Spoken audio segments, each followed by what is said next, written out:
फिलिस्तीन के झंडे को इतना मसला बना रहे थे, फिलिस्तीन जिंदाबाद करने वाले मामले को क्यों हम साइलेंट किए हुए हैं? उस मामले पर गिरफ्तारी कर दीजिए। तो हम तो यहाँ क्रिकेट का मैच बंद करवा दीजिए। यहाँ जो फुटबॉल मैच होता है, हॉकी मैच होता है, जो बाहर के देश के आते हैं, झंडा तो सब बना रहे हैं। नमस्कार, लाइव सिटी दरभंगा में आपका स्वागत है। बीते 1 मुहर्रम को दरभंगा में फिलिस्तीन का झंडा लहराने का मामला सामने आया था, जिसके बाद धीरे धीरे ये मामला तुल पकड़ता जा रहा है। जी हाँ, जिसको लेकर के दरभंगा में कांग्रेस अल्पसंख्यक विभाग के अध्यक्ष ने प्रेस वार्ता कर इस मामले को क्या कुछ कहा है, सुनिए विस्तार से और समझिए क्या था पूरा मामला। दरअसल मुहर्रम की पहली तारीख को किला घाट में मुहर्रम कमेटी के सामने फिलिस्तीन का झंडा लहराने का मामला सामने आया और उसको लेकर यहाँ के जो सांसद है गोपाल जी ठाकुर, माननीय गोपाल जी ठाकुर ने भी जो है पोस्ट किया था। तो उस मामले को लेकर जो है गिरफ्तारी हुई। हमारे मोहल्ले के हैं ये जमाल साहब, उन्हीं के बच्चे की गिरफ्तारी की गई 13 या 14 तारीख को, 7वीं को 14 तारीख को इनके घर पर पहले सबसे पहले पुलिस आई, तो इनको खोजा गया, ये नहीं थे।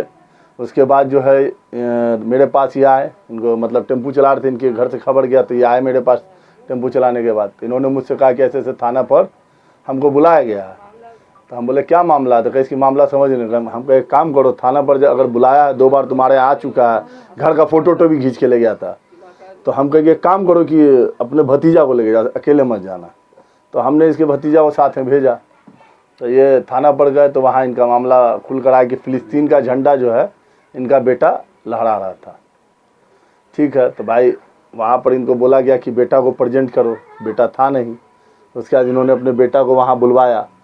देखिए बेटा भी आया इनका, वहाँ पर बयान भी दिया गया। जहाँ तक जब लड़के से मैंने पहले पूछताछ किया कि तुम इस मामले में कहाँ पर है, तुम झंडा लाया था, तो लड़के ने कहा कि नहीं, झंडा मैंने नहीं लाया था, मुझे पता भी नहीं है। आप एक ये डॉक्यूमेंट देखिए, ये कोर्ट में सबमिट किया गया है, लड़के ने अंगूठा का निशान लगाया हुआ है। कितना पढ़ा लिखा होगा जिसको ये पता होगा कि फिलिस्तीन का झंडे का कलर क्या होगा? मुझे खुद नहीं पता। मैं ये जो इस बीच में जो इतने मामले हुए उसमें जो झंडा घुमा, तो मुझे ये अभी भी मुझसे पूछा तो मुझे पता नहीं कि कलर क्या है, लेकिन ये समझ में आया। मेरे जैसा पढ़ा लिखा आदमी को भी पता नहीं फिलिस्तीन, क्योंकि हम लोग एक ही झंडा जानते हैं, तिरंगा झंडा जो अपने देश का है, तो हम लोग उसको जानते हैं, उसको पहचानते हैं। तो इस मामले में उस लड़कियों को बुलाया। अगर ये गार्जियन में डिफ़ॉल्ट होता या उस लड़के में फॉल्ट होता तो लड़का भागता या गार्जियन भागता। गार्जियन ने प्रशासन का सहयोग किया, अपने बच्चों को भी प्रेजेंट किया।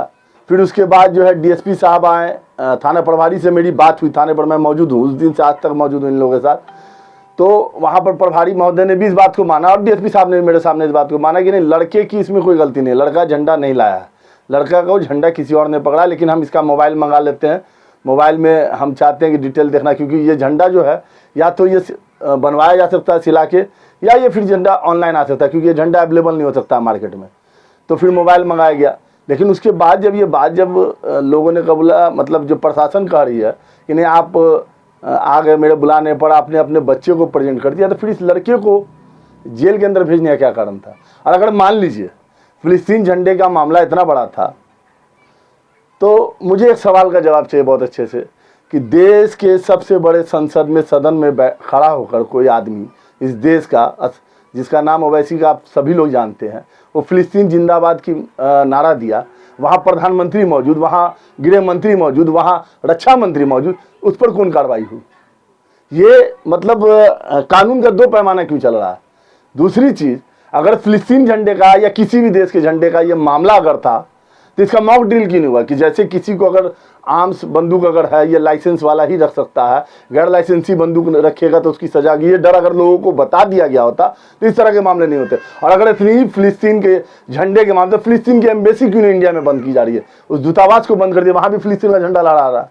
और मेरा एक सवाल और भी है आप मीडिया के साथियों के माध्यम से, कि इस तरह से जो माहौल क्रिएट किया जा रहा है, जो हमारे दरभंगा के सांसद गोपाल जी ठाकुर ने इस मामले बोला, तो इससे रामनवमी के समय में हिंदू राष्ट्र का भी बैनर लगा था। उस मामले में क्या कार्रवाई हुई थी? क्या उन लोगों को जेल भेजा गया था? उन लोगों को पीआर बॉन्ड बना के लड़ियासराय थाना से छोड़ा गया? तो फिर इस बच्चे के साथ ऐसा क्यों? आप कानून कहता है कि 100 गुनहगार को सजा दीजिए लेकिन एक बेकसूर को सजा नहीं मिलना चाहिए। उस बच्चे ने ये बयान दिया मेरे सामने कि मुझे ये पता नहीं था झंडा। आजकल जो इंस्टाग्राम का एक बहुत बड़ा कहानी चल रहा है, जो आप जानते हैं, सभी को पता, हर घर के हर इंसान को पता है कि गंदगी फैली हुई है। उस इंस्टाग्राम पे उस लड़के ने सिर्फ कलर का झंडा देखा, 2-3 कलर का, उसको नचा के 30-40 सेकंड का वीडियो बना लिया। तो एक अनजाने में की हुई गलती पर इतनी बड़ी सजा आपने अपराधियों के बीच, एक जो है एक अपराधियों का जमावड़ा जेल के अंदर होता, उसमें आपने एक मासूम बच्चे को अपराधी बनाने के लिए छोड़ दिया। तो और मुझे यह समझ में नहीं आता है कि अगर मुहर्रम नहीं होता तो शायद ये झंडा नहीं निकलता।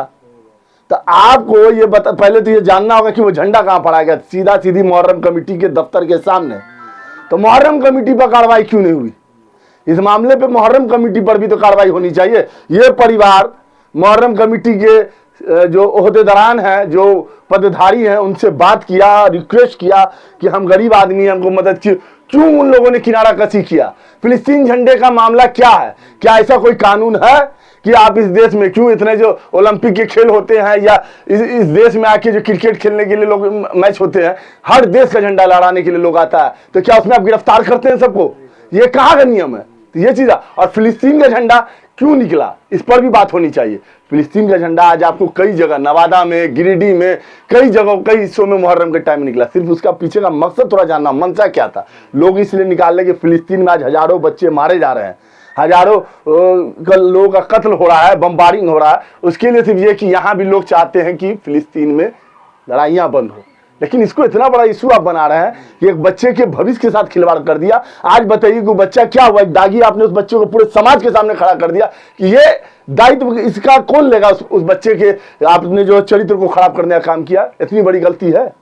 आप मीडिया वाले सभी साथी यहाँ मौजूद है, मुझे बताए क्या ये इतनी बड़ी गलती थी जिसकी सजा, क्या उसको आप डांट के या उससे PR बॉन्ड भरवा के नहीं छोड़ सकते थे? उस बच्चे को आपने जेल भेज दिया। आज उसकी माँ का रोते रोते हालत खराब है, उसका फादर, आज जो है समाज में लोग उसके साथ इतने लोग क्यों खड़े हैं? क्योंकि सबको पता कि ये गलत हुआ है। की चीज जानते हैं हम, और आज फिर वही बात बोलेंगे, अभी फिर हम बोल रहे हैं, मुहर्रम नहीं होता तो झंडा नहीं निकलता। और मुहर्रम का झंडा के, वो झंडा फिलिस्तीन का कहाँ फहराया गया है? मुहर्रम कमेटी के दफ्तर के ठीक सामने। तो आपने कार्रवाई अगर करनी है, जिम्मेवारी किसकी थी? अगर मेरा बच्चा गलती कर रहा है तो गार्जियन वहां मौजूद है, उसकी जिम्मेवारी है इस चीज को रोकना। लेकिन फिलिस्तीन झंडे का अगर कोई मामला था कि इस देश में किसी झंडा नहीं, तो खेल बंद करवा दीजिए। आप यहाँ ओलंपिक बंद करवाइए, आप यहाँ की जो हम क्या कहते हैं सीधा सीधी, आप क्रिकेट का मैच यहाँ बंद करवाइए, जितनी भी मैच दूसरे देश का होता है उसका बंद करिए, क्योंकि इसके झंडे इस देश पर घूमते हैं, लोग लेके घूमते हैं। क्या कीजिएगा? सबको जेल के अंदर भेजिएगा? ये चीज तो हमको समझ नहीं आ रही कि इस मामले पर इतना कठोरतम कार्रवाई क्यों किया गया किसी बच्चे के साथ। ये चीज अगर सरकार अपने, और दूसरी बात, अगर इस मामले पर था तो इसका मॉक ड्रिल क्यों नहीं करवाया प्रशासन ने कि यहाँ कोई भी झंडा दिखेगा हम उसकी गिरफ्तारी करेंगे? सब सचेत रहता, गार्जियन को रहता है बच्चा तुम जो जाएगा उसको पता। वो तो इंस्टाग्राम में वीडियो बनाने के चक्कर में ये माहौल हुआ। लेकिन हमको नहीं लगता कि इस तरह का सख्त कदम, मैं जानता हूँ प्रशासन पर भी दबाव की राजनीति हुई है, ये मैं नहीं समझ रहा, ऐसा नहीं है। प्रशासन पर दबाव की राजनीति की गई है, जहां वहां से दबाव पड़ा कि गिरफ्तारी होनी। अगर यहां से भी मुहर्रम कमेटी के जिम्मेदारान अगर खड़े होते तो शायद इनका बच्चा जेल के अंदर नहीं होता। पीड़ितों को न्याय नहीं मिलता है तो आगे क्या कार्रवाई करें? पीड़ितों को न्याय, देखिए अभी भी इनके लिए वकील जो है, हमने वकील का बात किया, वकील इनके लिए लड़ रहा है। न्याय नहीं मिलेगा तो इसके लिए फिर पूरे परिवार के साथ हम जो है जिलाधिकारी के यहाँ धरना में बैठेंगे। न्याय मिलने की बात कहाँ से छोड़ देंगे? सर, इस देश में पैदा हुआ है, इस देश में मरेंगे, इस देश के संविधान पर हमको पूरा यकीन है। हम अपने सहयोग मिल रहा है कि कोई सहयोग नहीं है कमेटी का कहीं से, कोई। ये तो उन्होंने बात किया था उस दिन, जिस दिन इनके बेटे को टाउन थाना में लाके रखा गया था। इन्होंने कमेटी के जिम्मेदारान, नाम नहीं खोलना चाहते हैं, बस इतना समझ लीजिए, कमेटी के जिम्मेदारान को फोन किया इन्होंने, इनको कहा गया, जबकि उन्होंने कहा फोन भी, फोन तो छोड़ दीजिए, 10 मिनट बाद कमेटी के जिम्मेदारान उस टाउन थाना के सामने खड़े हैं, ये बाहर खड़े हैं, हम भी बाहर खड़े हैं, लेकिन रुकने का मतलब नहीं है। तो आपको कमेटी का जिम्मेदारान हो कि अगर आप इस बात पर नहीं बात रख सकते हैं तो फिर अफसोस की बात है। और मैं 14 तारीख से इनसे, इनके परिवार से पूछे, 14 तारीख से लेकर आज तक इनके साथ है। इनको वकील का, गरीब आदमी है, इनके लिए वकील हमने जो किया है, छोटे बाबू अमर इमाम हाशमी साहब को, बिना किसी एक पैसे के वो इसको मदद कर रहा है। तो लोग जो जान रहे हैं कि कहाँ पर जरूरतमंद, क्या पैसे इसकी है, ये बेचारा डेली कुआं खोदने वाला, डेली पानी पीने वाला आदमी, इसका बच्चा ही वैसे ही सुबह 8 बजे से नौकरी करता है, वहाँ काम करता है, बाप बेटा सब कमाता है तो घर चलता है। जमाल जी, अभी लड़का के पिता ने आरोप लगाया है कि बच्चे के हाथ में किसी ने झंडा दिया, क्या आपको जानकारी कौन लोग दिए, कहाँ के हैं? देखिए, हमको ये जानकारी है, मुहर्रम कमेटी के दफ्तर में झंडा जमा किया गया, टी शर्ट पहना था उसको जमा किया गया, तो ये मुहर्रम कमेटी की लड़कर है ना। उन्होंने अगर झंडा रिसीव किया, पकड़ा रखा होगा या झंडा उन्होंने लिया होगा तो ये तो उनको नॉलेज है, ये जानकारी उनको है। लेकिन आप एक बात बताइए कि लड़का तो वही बात ना बोला, आप भी वही बात मेरे सवाल कर रहे हैं, लड़का कह रहा कि पकड़ा गया हाथ में, इसमें लड़का दोषी कहाँ? ये तो अनजाने की गलती है। ये तो ये बच्चा वीडियो बनाने के चक्कर में गलती करे, क्या उसकी सजा जेल है? क्या उसको जेल भेज देना एकमात्र मतलब यहाँ का सजा हो गया कि अगर कोई बच्चा अगर जाने अनजाने में कोई गलती कर जाए उसको हम जेल भेज दें? वीडियो की भी तफ्तीश पूरी होनी चाहिए। वीडियो की तफ्तीश होनी चाहिए थी। दूसरी बात हम आज भी बार बार कह रहे हैं ना कि सबसे पहले एक काम कीजिए, फिलिस्तीन जिंदाबाद के नारे लगाने वाले को जेल के अंदर भेजिए, उसके बाद ये झंडा लहराने पर बात होनी चाहिए। आप देश के प्रधानमंत्री बैठे हैं, देश के गृह मंत्री बैठे हैं, देश का रक्षा मंत्री बैठा है, पूरे संसद में भीड़ लगी है, वहां कोई फिलिस्तीन जिंदाबाद का नारा लगा, उसकी गिरफ्तारी नहीं करके एक झंडा लहराने पर आप जो उसको जेल भेजिए, तो उसको जेल क्यों नहीं भेजे? ये दोहरा रवैया क्यों कानून का? मतलब पैसे वाले हैं, सांसद है तो उनके लिए सब माफ है? ये कानून इस देश में चला है। गरीब का बच्चा टेम्पू चलाने वाला लेबर क्लास का, तो उसको जेल के अंदर भेज दिया, सक्षम नहीं है, तो इसका मतलब है कि इनको वैसी जैसा ही कुछ होना चाहिए था तो इनका बच्चा ही बच जाता था। क्या नाम है? डॉक्टर जमाल हसन। बताइए। हम रोड पर जो है ना टोटो रिक्शा चलाते हैं। हमको 2 बजे खबर मेरे घर से आया कि अब्बू आप कहाँ हैं? तो हम सोबरा स्कूल 2 पैसेंजर को लेके जा रहे थे, उतनी में हमको खबर आया। हम सोबरा स्कूल नहीं छोड़ के नीमे चौक पर पैसेंजर को छोड़ दिए। हम सीधे घर आए तो मामला पता चला कि क्या बात है। तो कैसे हमारी बचिया कि पापा ऐसे ऐसे जो ना प्रशासक आए हुए थे 2 दफ़े, तो आपको थाने पर बड़ा बाबू बुलाएंगे। तो हमने जो है सबसे पहले पार्षद साहब को बोले कि ऐसी ऐसी बात है, पुलिस आया तो क्यों आया, क्या बात है? हम तो ये आपके इन्होंने हमको कहा कि आप जाइए, क्या बात है नहीं है, वहाँ जाके बुझिए, हम पीछे से आपके आ रहे हैं। हमने गए, उसी टाइम में बड़ा बाबू नहीं थे। 2 मिनट 5 मिनट के बाद आए बड़ा बाबू कहे इसके क्या नाम है जी? तो हम कहे कि सर मेरा नाम हुआ मोहम्मद जमाल। लड़का का क्या नाम है? तो हम कहे कौन लड़का सर? मेरे पास 2-3 वो है। तो कहे जो झंडा वाला बात। तो हम कहे झंडा वाला बात है सर, तो हमको तो इसमें जानकारी नहीं है कि क्या बात है नहीं है। तो उन्होंने बोले कि गुलजार किसका नाम है? तो हम कहे कि मेरे सजिल का लड़का था, जो लड़का भारत स्टोर में 8 साल से उसके यहाँ काम करता है, भारत स्टोर में। हम कहे कि सर 7 बजे सुबह में हम जाते हैं और 8-9 बजे रात में हम आते हैं। मेरा लड़का भी जो है भारत स्टोर में रहता है और 8 बजे जाता है, 9:30-10 बजे जब दुकान बंद होता है तब ये आता है। तो कहे कि आपका लड़का कहाँ है? तो हम कहे लड़का तो यहाँ नहीं है सर, 3 तारीख को हम उनसे दुकान से छुट्टी मांग लिए थे भारत स्टोर से। इनकी फुप्पू का तबीयत ख़राब है, इनको सर जाने दीजिए भैया। उन्होंने कहा कि ठीक है तुम ले जाओ। उसके बाद जो है कहे कि तुम जहाँ भी हो तुम्हारा लड़का को बुलवाओ और नहीं तो तुम्हारे घर में हम छापामारी करेंगे, कुर्ती जब्ती करवा देंगे, बड़ा बाबू बोले, समझा, नगर थाना के। तो हम गरीब आदमी हैं, हम लोग घबरा गए, डर गए कि भाई हम लोग इस टाइप का आदमी नहीं है, हम लोग भारत देश से मिले हुए हैं, इसी में पैदा हुए, इसी में मरेंगे। मेन कारण क्या था जो आप? हाँ, उसके बाद फिर हमको बाबू बोले ने कि आप जाइए और लड़का को लेके आइए, समझा ना। सिर्फ उससे हम 2-4 को बयान लेंगे और जैसा बयान होगा उस बयान पर जो है ना उसको हम छोड़ देंगे। इसलिए लेके आइए भाई झंडा के मामले में। क्या झंडा का क्या पूरा मामला है? झंडा के मामले में कि झंडा जो है तुम्हारा लड़का कहाँ से लाया, फिलिस्तीन वाला झंडा लाया कहाँ से? तो कहें कि सर हमको तो नहीं मालूम है कि कहाँ से लाया, ना हमको जानकारी है इस चीज़ का, यादें हमको जानकारी हुआ है, समझा। तो उसके बाद फिर हम लड़का को बुलवाएं। लड़का को फिर वो जहाँ फुप्पू का रहती थी वहाँ का बड़ा बाबू पता ली। फिर वो हमको कहें कि तुमको विश्वास है? हम कहें सर 1 घंटा में आ जाएगा। तो मेरा भतीजा है ये लड़का, इधर आओ, मेरा ये भतीजा साथे थाने गया था। आपका लड़का वहाँ झंडा फहरा रहा था? हाँ, झंडा जुलूस में घुमा रहा था? हम तो नहीं देखें, हम नहीं देखें, ठीक है। अब जो टीवी पर आया, इस पर आया, तो उस पर हम देख रहे हैं। हम तो जो है दिन में भी जो है हम सब दिन काम करेला जाते थे, तो हमको तो नहीं देखें। क्या उसमें आपका लड़का था? लड़का है, लेकिन उसके नीचे देखिए कि उसको हाथ में दे रहा है कौन, उसको नीचे भी तो आप आइए। वही हम नहीं चिनते हैं उसको, नहीं। लड़का से बातचीत हुई, लड़का ने सच्चाई बात बोला। उसके बाद डीएसपी साहब भी आए, डीएसपी साहब भी जो है लड़का से बयान लिए, हमको साइड में बैठा दिए, बयान लिए। उसके बाद क्या बयान दिया लड़का नहीं दिया। हम कहे जो बेटा सच बात है वही बात बोलना, समझा ना। क्या लड़का जानकारी हमारा लड़का जो है बेकसूर है, उसको फंसाया गया है, समझा ना। किसी ने उनको हाथ में दिया है और मेरा बच्चा जो है एकदम बिल्कुल ही जाहिल है, वो झंडा का कोई कदर जानता नहीं है, समझा ना। वो अपना जो है मुहर्रम का जो निशान था वो अपना भांज रहा था, वो भांज रहा था। उसके बाद में किसी ने उसको हाथ बढ़ा के उसको दे रहा, फिर वो पीछे बैक हो रहा है पीछे। उसको आपका लड़का चिंता है? हाँ, उसको लड़का मेरा चिंता है। कौन था वो आदमी? वो लड़का का नाम बता रहा है अब्दुल्ला नाम है, लेकिन उसका कहाँ का है हमको नहीं मालूम, क्या करता है अब्दुल्ला? हमको नहीं मालूम।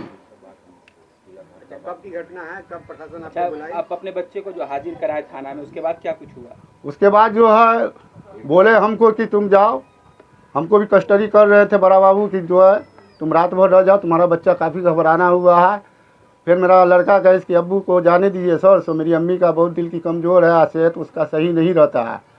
तो फिर बड़ा बाबू कहे कि ठीक है तो तुम जाओ। फिर हम सुबह में 10 बजे करीब नाश्ता उसका लेके हम गए, नाश्ता लेके गए, बच्चा को नाश्ता वास्ता कराएँ, उसको 2 बिस्कुट भी हम दिए, चाय ला के दिए। उसके बाद फिर बड़ा बाबू कहे कि जो है तो आपको अब जाइए, डीएसपी साहब का कैसे भी खबर आवे, अभी डीएसपी साहब नहीं आए हैं।